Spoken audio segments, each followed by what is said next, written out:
guys, and welcome back to my channel. I apologize if the lighting is a bit weird. It's a very gloomy day out today, so I'm trying to work with this lamp light, and then I have my kitchen light on, just trying to get the best lighting that I can. So I apologize if it's a little dark, but for today's video, we are going to be doing my October wrap up. I will say I fell into a bit of a reading slump towards the end of October. I'm not really sure why, but it just happened, and yeah, I just kind of fell into a bit of a reading slump. I still ended up reading technically 9 books, but 5 of those are like a mini series that is all one big book. They're like novellas that are like 150 pages, and they all add up to be one big book basically, but you can count them in Goodreads as separate books, which I did. But really it was like 5 books technically, but 9. So anyways, we're gonna go through them all now. I'll give you my review, my ratings, all of that. First book that I read was Intermezzo by Sally Rooney. I actually did a reading vlog including this book, so if you haven't seen that already, go check it out. I reread all of Sally Rooney's books and then also read her new release Intermezzo, and I thoroughly enjoyed this book so much. I gave it 4 stars. This is about Peter and Ivan, and they're 2 brothers who recently lost their father, and it just follows the 2 of them as they go through grief and how they're dealing with that emotionally in very different ways.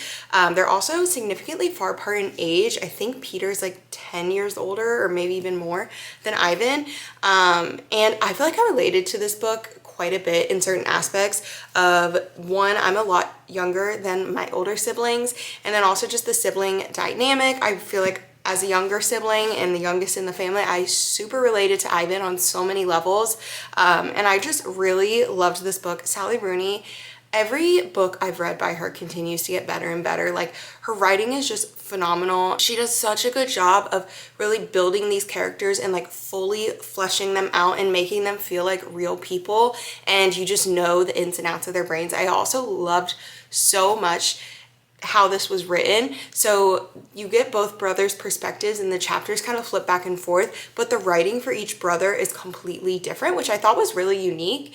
Instead of just having their point of view or perspective, the writing style itself was so different, and I just thought that, like I said, that was really unique, not something I feel like I've seen much of, and I feel like, yeah, it just helped me to better connect to these characters. Loved this book so much. Highly recommend it if you have not read it. Next up, I read Swift and Saddled by Lila Sage. This is the second book, Rebel Blue Ranch series. So the first one is done and dusted. Then you have Swift and Saddled. And actually the third book is about to come out, and I'm really excited because I really want to read it.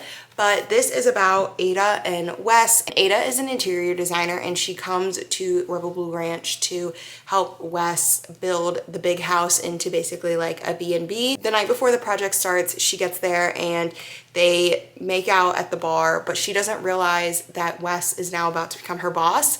And so now there's this obvious attraction between them, but she's like, we can't do anything, like, we're working together, this would not be appropriate, whatever.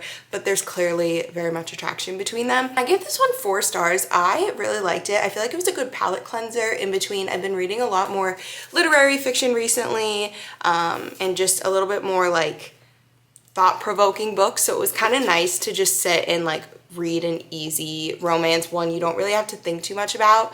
I love Lila Sage's writing. It's very fast-paced. I swear I could read this book probably in one sitting if I really wanted to. It really related to Ada in parts of this book because she's very shy and has a hard time in social situations, which I completely relate to. So I really liked this book, and I gave this one 4 stars. So next up are those 5 novellas I was talking about, which are all part of the Mindfuck series. I'm not going to go into each book because I feel like you couldn't really talk about them without giving away, obviously, so much of the book. The series is about Lana, and she is a serial killer. She is killing these men. And then you have Logan, who is an FBI agent profiler who is working on this case of all of these men that seem to go missing, and they kind of put it together that it's all being done by one person, but they don't know who it is, and they're trying to figure it out. And he meets Lana, and they basically start dating, and he doesn't know that he is literally profiling her case. It was so good. The twists and turns that this book took me on was insane. I still don't know what I would rate the series as a whole. I feel like it isn't quite a 5-star, but I did love it so much, and like it was so good. I listened to a lot of it on audiobook, and there were times I was genuinely like jaw drop. I was like, oh my god, how is this happening? It was so good. The twists and turns. I haven't really watched too much of Criminal Minds, but people say if you like Criminal Minds, it's very similar. So I gave the first book, The Risk, 3 stars. Sidetracked, which was the second book, 4 stars. Third book, Scarlet Angel, 3.5 stars. All the Lies, 4 stars. And then Paint It All Red, 4 stars. So I think overall I would probably give it a 4-star, like average rating, maybe 4.5. It's really good though, and I highly recommend it. It is so entertaining. Then my final 2 books I'm not gonna get too much into because I am posting a reading vlog including these books. It should be up hopefully in the next week or so. But the next book I read is The Secret History by Donna Tartt. I have seen this book for so long, and if you're on Book Talk or BookTube or anything, I'm sure you've seen and heard about this book, and I've been wanting to read it, and I was like, you know what, it's fall time, like it just feels like the right time to read a book like this. This is about a group of 6 students at a college in Connecticut, maybe? I don't know, somewhere in the New England area. And they're all in this like class program together, and it just kind of follows the 6 of them and some weird relationships that they have with each other. And then also at the very beginning, you find out that one of the 6 dies, but you don't know how or why he dies. And so then you're kind of building up to that in the book and trying to figure out what happened. But then you get that point, like you figure out what happens, why he dies, and there's still like 200 pages left. And so I was like, what is gonna happen? And basically the wrap up at the end is just, and this is obviously no spoilers, but it's basically just how this character's death then affected everyone, which is kind of not what I was expecting. I was really expecting like the build up and the ending to be why this character died and then maybe a little bit of like a conclusion after, but there was so much after that point that I feel like I kind of got a little bit bored and it just started to lose me. I listened to this book pretty much exclusively on audio because I feel like that was truly the only way I could get through it. It wasn't a bad book, but I think just the writing style wasn't necessarily my favorite, and so I was finding it hard to like sit down and read it. Also, it was a very long book. It is almost 600 pages. The writing is very tiny on each page. And so I feel like I was struggling to get through it physically reading it, which is why I ended up listening to it on audio. There's just a lot of really confusing parts. I almost DNF'd it at the beginning, and it's just like, it's a weird book. It's one of those books where it leaves you at the end and you're like, wait, what? Like, did I even understand that right? Like, did I interpret any of this correctly? And so yeah, I gave it 3.25 stars. I still would recommend it if this is the type of book that you think you would enjoy or something that you're interested in. Definitely not the typical book that I would read, but I found it interesting. And then the last book I read is The Atlas Six by Olivia Blake. I feel like I also had a very similar experience reading this book. I ended up listening to it exclusively on audio, which I really enjoyed because each character in the book has a different narrator, which was really nice. So this is about 6 magicians, and they are invited to go to the society, and they get there and they find out that one of them will not make it through. So only 5 of the 6 will actually make it through. So they're doing these courses and these lessons, and I definitely was expecting more of like a school setting.